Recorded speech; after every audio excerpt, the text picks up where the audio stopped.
নির্বাচন কমিশন ব্যাপক প্রস্তুতি নিয়েছে, আমি জানি। এই প্রচারণার জন্য আমাদের সরকারের পক্ষ থেকে আমাদের সংস্কৃতি উপদেষ্টা মোস্তফা সরোয়ার ফারুকী আছেন, অন্যান্য যারা কনসার্ন আছেন, তারা মিলে ব্যাপকভাবে করবেন। তথ্য মন্ত্রণালয় করবে, আমাদের এই যে আমাদের শফিক সাহেব আছে, প্রধান উপদেষ্টা, যে প্রেস টিম আছে, সবাই মিলে করব। আমরা প্রত্যেকটা মানুষ যেন এটা বুঝতে পারে, এই মাত্রায় প্রচারণা করব। আমরা এই ব্যাপারে দৃঢ় প্রতিজ্ঞ। ধন্যবাদ। জাতীয় সনদ বাস্তবায়ন আদেশ অনুসারে জুলাই সনদে বর্ণিত সংবিধান সংস্কার সম্পর্কিত প্রস্তাবের বিষয়ে বাংলাদেশের মানুষের মতামত বা সম্মতি জানার জন্য একটা আইন করেছি, গণভোট আইন। যে গণভোটটা হবে, সেই গণভোটটা কিভাবে গ্রহণ করা হবে, এই প্রক্রিয়াটা ডিটেইল আউট করার জন্য আমরা গণভোট অধ্যাদেশ প্রণয়ন করেছি। এই অধ্যাদেশটা আজকে মন্ত্রী পরিষদের সভায় চূড়ান্তভাবে অনুমোদিত হয়েছে। আমরা আশা করছি আজকে বা কালকের মধ্যে এটা গেজেট নোটিফিকেশন হয়ে যাবে।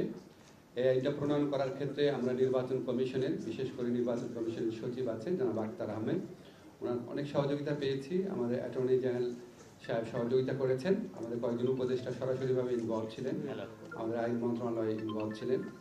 আমি আপনাদেরকে এই গণভোট যে অধ্যাদেশ আছে, সেখানে গুরুত্বপূর্ণ যে কিছু বিধান আছে সেগুলি আপনাদের বলছি। প্রথম হচ্ছে গণভোটের প্রশ্ন কি, এটা আমরা আগেও ক্লিয়ার করেছি। গণভোটের প্রশ্ন থাকবে একটি মাত্র প্রশ্ন থাকবে।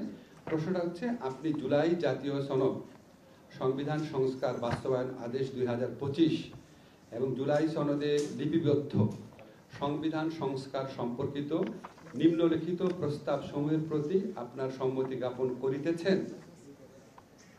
তারপর সেখানে হা এবং না দুইটা বক্স থাকবে। যারা সম্মতি জানাচ্ছেন তারা হাতে ভোট দিবেন, যারা জানাচ্ছে না তারা নাতে ভোট দিবেন। প্রস্তাবগুলো কি, কোন চারটা প্রস্তাবে আমরা ওনাদের সম্মতি চাচ্ছি বা অসম্মতি জানতে চাচ্ছি?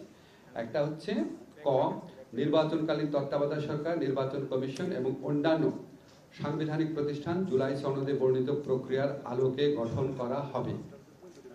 খ, আগামী জাতীয় সংসদ হবে দুকক্ষ বিশিষ্ট এবং সংসদ নির্বাচনে দলগুলির প্রাপ্ত ভোটের অনুপাতে 100 সদস্য বিশিষ্ট একটি উচ্চ কক্ষ গঠিত হবে এবং সংবিধান সংশোধন করতে হলে উচ্চ কক্ষের সংখ্যাগরিষ্ঠ সদস্যের অনুমোদন প্রয়োজন হবে। গ, সংসদে নারীর প্রতিনিধি বৃদ্ধি, বিরোধী দল হতে ডেপুটি স্পিকার এবং কয়েকটি সংসদীয় কমিটির সভাপতি নির্বাচন, মৌলিক অধিকার, বিচার বিভাগের স্বাধীনতা, স্থানীয় সরকার, প্রধানমন্ত্রীর মেয়াদ, রাষ্ট্রপতির ক্ষমতা সহ যে 30টি বিষয়ে জুলাই জাতীয় সনদে ঐকমত্য হয়েছে সেসব বাস্তবায়নে আগামী সংসদ নির্বাচনে বিজয়ী রাজনৈতিক দলগুলো বাধ্য থাকবে।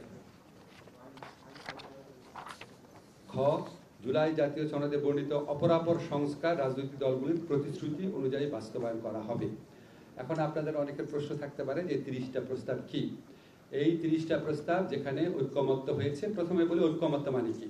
এই 30টা প্রস্তাবে জুলাই সনদ স্বাক্ষরকারী প্রতিটি দল তাদের সম্মতি জানিয়েছে।